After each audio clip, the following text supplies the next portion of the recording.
Global business news from the boardroom or grassroots. Aaron Heslehurst cuts through the jargon to add colour, depth and context. With live reaction from Wall Street and Asia, studio interviews with top CEOs and the latest innovations in technology. Talking business on BBC World News. Hello everybody, a very warm welcome to a special edition of Talking Business Weekly with me, Aaron Heslehurst. You can see we're out of the studio for the very first time at one of the biggest events in the travel industry calendar. It is the World Travel Market here in London. Hey, let's go and take a look at what's on the show. Before COVID, the travel and tourism industry made up more than 10% of the global economy and a similar number of jobs. So having been cut in half, thousands of leaders from companies like airlines, hotels and tour operators, as well as government ministers, are all here to ask how the industry gets back on its feet. I'm going to be exploring all of that with these three. Yeah, there they are. The big boss of the industry body, the World Travel and Tourism Council, a senior executive from the TUI Group, which of course is one of the world's biggest holiday companies, and the woman President Biden has put in charge of boosting American tourism. Also on the show, I'm going to be hearing from Kenya's tourism minister about how one of Africa's most visited countries recovers from a 70% fall in international visitors.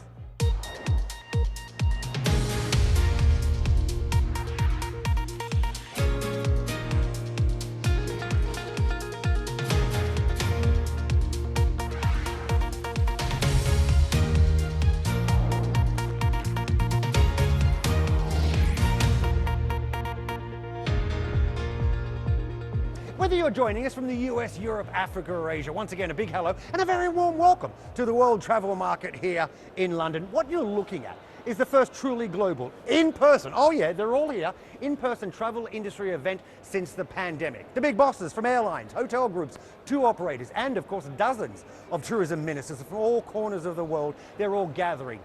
And they're asking the same question, one question: how do we get travel back up on its feet? This is an important industry. Pre-pandemic, travel and tourism created 10% of the global economy. What's that? That's $9.4 trillion. 1 in 10 jobs on the planet is in this industry. But of course, with all those travel restrictions because of the pandemic, it decimated this industry. In fact, it cut it in half. 62 million jobs were lost last year. So what does that all mean for, well, countries like Thailand, a country heavily dependent on those tourist dollars? Well, our very own Jonathan Heads sent us this report. For the past year and a half, Bangkok's main international gateway has been like this. Empty, where once it was thronged with incoming passengers. But the Thai government hopes that's about to change. No, this isn't yet the new wave of tourists they're counting on to revive the economy. These are volunteers, helping immigration staff to practice going through the many levels of paperwork that even under the new rules are still needed to enter Thailand. Tuk-tuk driver Yotin Chalakan has been looking forward to this reopening. For much of this year, he hasn't worked at all, relying on food handouts and savings to survive. It's been very difficult, he says. I lost 80% of my income. Last year, the Thai government effectively sealed the country off, sacrificed the tourist industry and tried to keep COVID-19 completely out. And for a long time it was successful. But this year, COVID-19 numbers have erupted. Now the government's done a 180-degree turn. It's opening up, it's going to live with the coronavirus and try to handle the consequences. It's a risky strategy. Vaccination levels here in Bangkok are quite high, but not in much of the country. Eager though they are to have the tourists back, many Thais are nervous. I'm still scared that I might get COVID, and scared that many other Thais will too. If the cases go up again, what will the government do? Will they lock down the country again? In this city's now desolate tourist zones, some businesses have given up. Others are barely hanging on. But a few are getting ready to welcome foreign visitors back.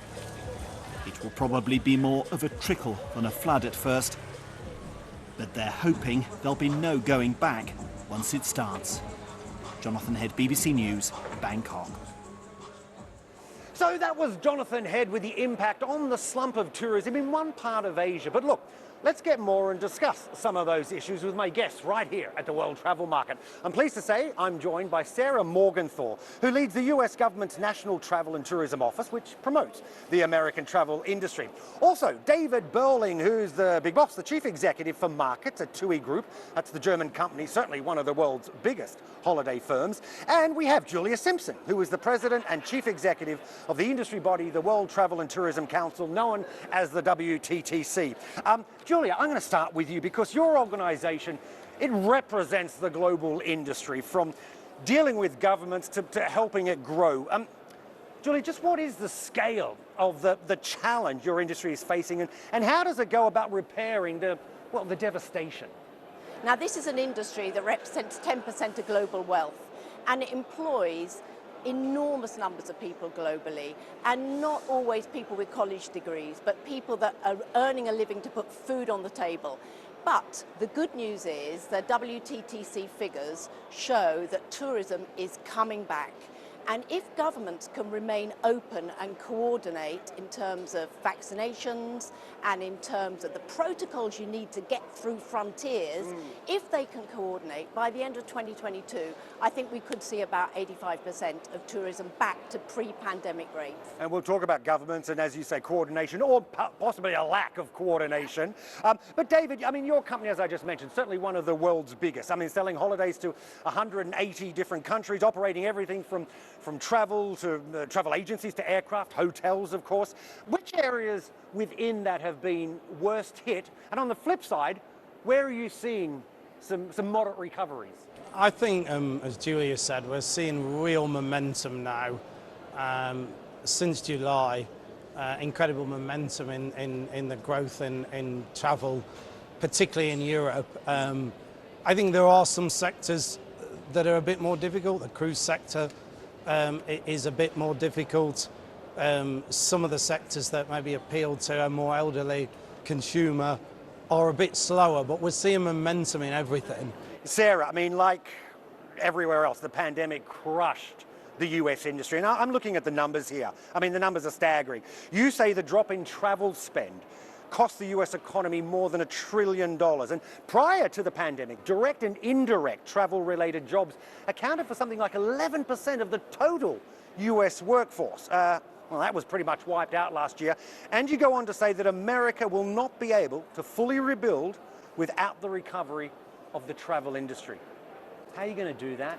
When President Biden issued a presidential proclamation opening up international travel. And what he did here was he replaced a geographic-based system that prevented individuals from specific countries or that traveled through specific countries to one where it's an individualized system based on health and making sure that we are protecting Americans and all of our international travelers as they enter our country. Julia, I mean, can I ask you this? What are your fears, I guess, for the future of the industry if you don't get the right support quickly enough, especially from governments? The Europeans created a travel pass. Now 43 countries worldwide have adopted that travel pass, because what we've got at the minute is a hodgepodge system, and mostly what we're finding is travellers are not actually frightened of travelling because of COVID. They're just put off by all the hassle the red and tape. the cost. We've Yep. got the Wild West out there when it comes to these tests. Now, we've been arguing a simple antigen test is enough. David, as a private company, you've lost billions, of course, through the pandemic. I mean, I'm just wondering, what more do you want to see in terms of government support to get through this and to grow again? I think, as Sarah and Julia have said, I mean, we need governments to really open up travel, standardise as much as possible, cut out the red tape. Consumers are getting back to normal. They want to travel. I mean, travel is an inspirational product, and we've got to get that excitement back that people want to travel. And I was just going to add to that that's why in America we took the time that we needed to implement this new travel policy. There are some that may have said that it was a bit slow, but we wanted to make sure that both on the government side and on the industry side that everybody was ready to implement this. Let's touch on that, because the critics still say it took way too long and it was slow. We needed to follow the science. We took our cues from the Center for Disease Control, otherwise known as the CDC. We worked closely with them. The CDC worked closely with industry. They worked closely throughout the whole of government. It was an interagency effort, and we wanted to make sure that we went through the correct protocols to really ensure that when we opened up international travel, that everybody was safe. Was it more of a case, do you think, I know you said you followed the science, but was it more of a case, not so much the worry of foreign travellers who have been double vaccinated, it was more of an issue of maybe Americans hadn't had enough of the vaccination? I think it was a combination of both, and as I said, we wanted to make sure that the new policy was careful for Americans and protected the health for Americans and all of the international travelers that are coming in. I think it is important to get it right, because the worst thing that can happen is when destinations are opening and then closing again, because that really shatters confidence in the consumer. And David, let me just briefly stay with you, because when we come to the end of 2021, are we expecting to see further heavy losses from your company and the industry as a whole? No, I mean, I think there's real momentum now. We're back on track. And You're back to profit? We're back on track in terms of the numbers. So obviously the volumes, precede this. So I think within TUI Group, we're expecting winter to be 60 to 80% of normal levels, and hopefully by next summer getting back to sort of similar levels to 2019. Julia, I mean, maybe just to the uninitiated watching around the world, just explain how the industry makes such a large contribution. You're absolutely right, Aaron. I mean, it is 10% of global GDP. And that's a kind of phrase, what does that really mean? $9.4 trillion? It does mean $9.4 trillion.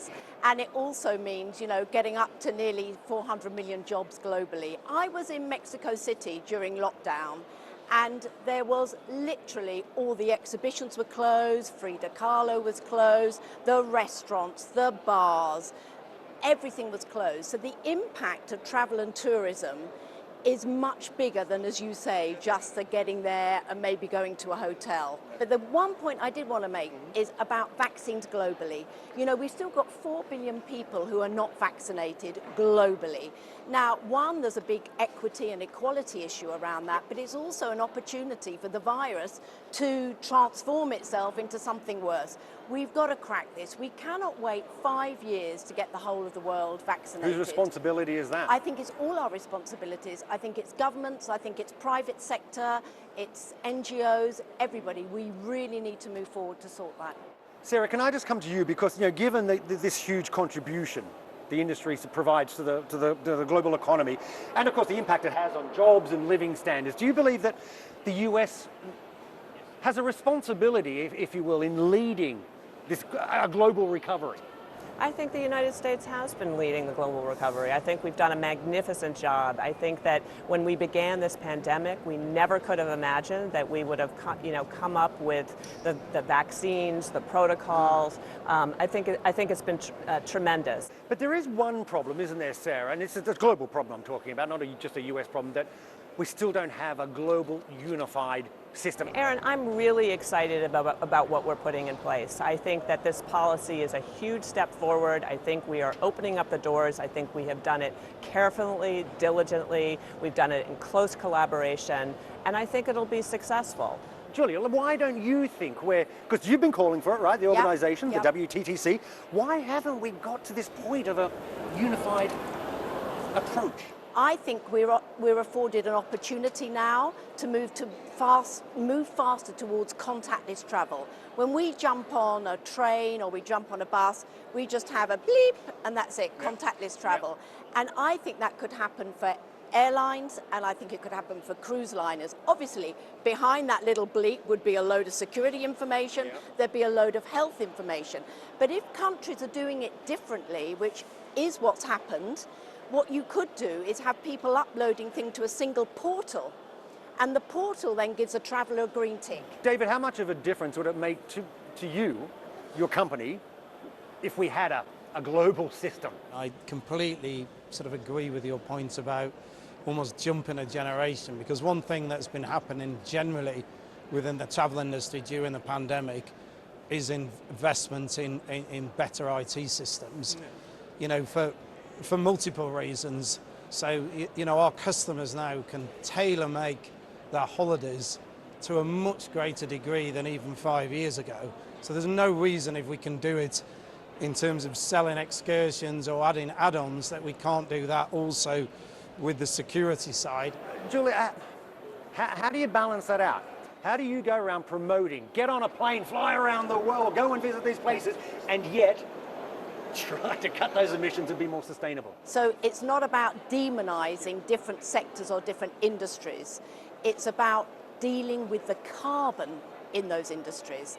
Now, there are some parts of the travel and tourism sector that WTTC has recognised are more able to deal with carbon than others. We do need a bit of support from government, because certainly in the UK there's been a lot of support for electric vehicles, but not so much support for aviation. And given that we have to invest so much money, we could do with a little bit of an incentive and get going on that. Well, you know where I'm going with this, Sarah. From what Julia just said. Let's be frank, do governments need to do more in helping to make the industry sustainable? I mean, should we have higher taxes on air tickets or a quota system? Aaron, I think you know that climate and sustainability is a huge priority for the Biden administration. It's one of the main pillars of what he ran on and what has been going through the whole administration. COP26 is going to be focusing on this, and I think we have a unique opportunity, you know, post-pandemic, after a crisis, to reimagine, to rethink, and sustainability and climate, I feel confident, will be a big part of travel and tourism and how we come back. Let me end on the same question for all of you. You only have to just give me a number. When does the industry get back to pre-pandemic levels? Julia? End of 2022, beginning of 23. David? Earlier. Middle of 22. 23, 24. 23, 24. So a little bit more pessimistic than you two. But listen, on that note, we'll see. Sarah, David and Julia, an absolute pleasure having you on the show. Thanks very much for joining me. Good luck with everything, and I'll check in with you soon. Thank you. Thank you very much. Thank you. Still to come on this special edition of Talking Business Weekly, we're going to hear from Kenya's Tourism Minister about how his country's unique wildlife can help bring badly needed foreign visitors back to the country. I'll see you shortly.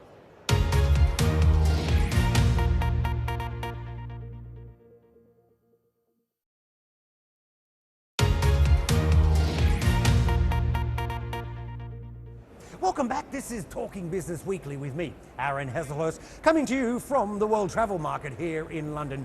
You know, last year, Kenya saw its economy shrink for the very first time in 30 years. The earnings from tourism falling by more than, 40%. Of course, all those travel restrictions certainly taking its toll on, well, everywhere. From the golden beaches on the Indian Ocean to the Masai Mara Reserve, which certainly highlights or showcases that country's amazing wildlife.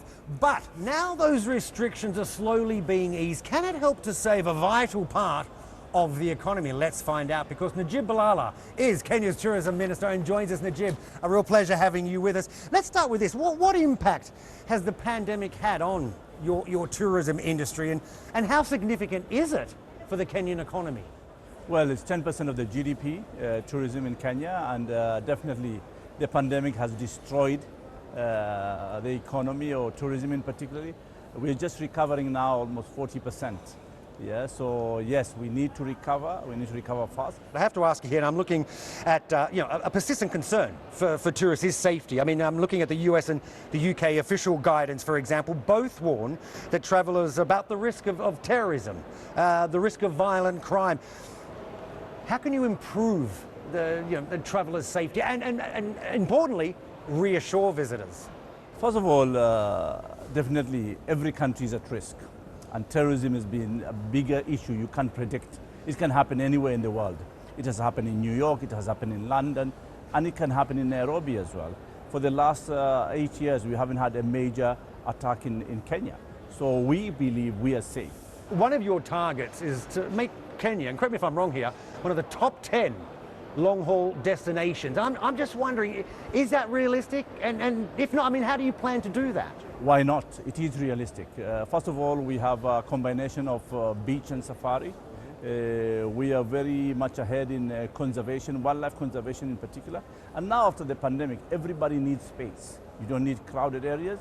And because our main core business is safari, so we have all the land for you to enjoy yourself and to feel safe and healthy. Talking of safaris, I mean, as you say, the most popular, but also highly sensitive to climate change, right? And at a time when we've got the UN Climate Change Conference taking place right now in Glasgow, I mean, how concerned are you, Najib, about, I guess, the damage that climate change can do? First of all, climate change is real. Yep. And the biggest impact is us in the third world or in Africa. And our products are nature-based products. So drought and erratic climate issues not only destroys the products, but also put dangers into wildlife itself. But we are putting mitigating measures in place in tree planting, in reducing the carbon emissions as well. We have stopped plastic bottles and plastic accessories across the protected areas. So that's a key issue we have done. So we encourage even visitors participating in positive footprints. Last week just had the United Nations on, the Trade and Development body, who said richer nations need to do more for the developing economies, meaning stump up the money to help them go green and become more sustainable. Do you believe that? Do you think richer nations need to do more for the likes of Kenya? I think so, because whatever we are doing, we are conserving for humanity. Kenya plays a major role. We are not pollutants of the environment, but we have a responsibility collectively. We should be collective solution makers of the environment rather of destructive. Do you think that's going to be a hard ask? Because the richer nations pledged money, but they haven't quite, a couple of years, but they haven't quite met those targets. They've dragged. I think COP26 must be walk the talk. And we need to actually put backs on the table and say we need to protect the environment. Can we end on this? I'm just curious. We talk about the international travellers. How big is the domestic market, the domestic traveller, if you will? We started nurturing the domestic market 10 years ago, and today the industry is resilient, not as much as we want it to be, but it's resilient because of the domestic market. We have ignored it for so long. Now every country has realized that there's a big domestic market that has been ignored, and we all need to appreciate that the local community must also enjoy the products, that visitors across are enjoying it. Well, on that note, good luck with that. Najib Balala, thank you very much for your time. I've really appreciated it, and good luck with everything, and I'll check in with you soon. Well, that's it for this week's special edition. I hope you enjoyed the show. Don't forget, follow me on Twitter. Tweet me, I'll tweet you back. You can get me at BBC Aaron. I'll see you very soon. Thanks for watching.